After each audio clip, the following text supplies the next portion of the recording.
Hi అండి అందరికీ, welcome to my channel. పోయిన నెల 13వ తారీఖుని ఎలక్షన్స్ అనేవి జరిగినవి.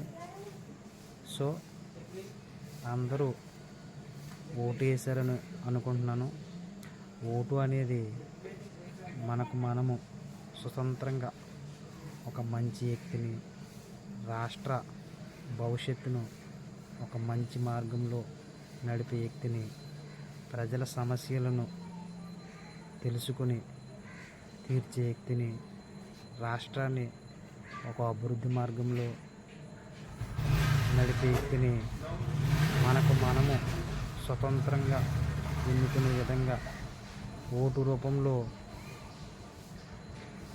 కొంతమంది మహానుభావులు మనకు కల్పించడం అనేది జరిగింది. కాబట్టి జూన్ 4వ తారీఖుని మనము ఎన్నుకునే వ్యక్తితో లేకపోతే ఆపోజిట్ వ్యక్తితో రావడమో పోవడమో అనేది జరిగే రోజు. కాబట్టి రాజకీయాల్ని ఎవరు సీరియస్గా కానీ వ్యక్తిగతంగా కానీ తీసుకోకండి. స్నేహాలు, కుటుంబ బంధాలు, బంధుత్వాలు అనేవి పోగొట్టుకోకండి. రాజకీయాలని ఎవరైనా సీరియస్గా కానీ వ్యక్తిగతంగా కానీ తీసుకుంటే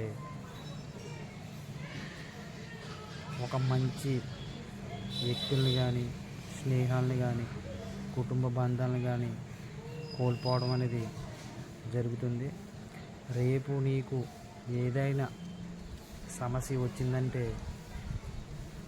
రాజకీయ నాయకులు వస్తారో రారో తెలియదు, కానీ స్నేహాలు, కుటుంబ బంధాలు, బంధుత్వాలు అనేవి నీ వెంట ఉండడం జరుగుతుంది. సో జూన్ 4వ తారీఖున అనేది మనం ఎన్నుకునే వ్యక్తి, మనమైతే ఒక మంచి వ్యక్తిని ఎన్నుకోవడం జరిగింది. మనం ఎన్నుకునే వ్యక్తి గెలవడమో ఓడిపోవడమో జరుగుతుంది. కాబట్టి గెలిస్తే పర్వాలేదు, ఓడిపోతే కనుక వచ్చే ఎలక్షన్స్లో మళ్ళీ ఎన్నుకుందాం, వచ్చే 5 సంవత్సరాల్లో మళ్ళీ ఎన్నుకుందాం అని వదిలేవాళ్ళు తప్ప రాజకీయాన్ని ఎవరు కూడా వ్యక్తిగతంగా కానీ పర్సనల్గా కానీ దయచేసి తీసుకోవద్దండి. వీడియో కనుక నచ్చినట్లయితే లైక్ చేసి, షేర్ చేసి ఛానల్ని సబ్స్క్రైబ్ చేస్తారని అనుకుంటున్నాను. ఓకే, థ్యాంక్ యూ అండి.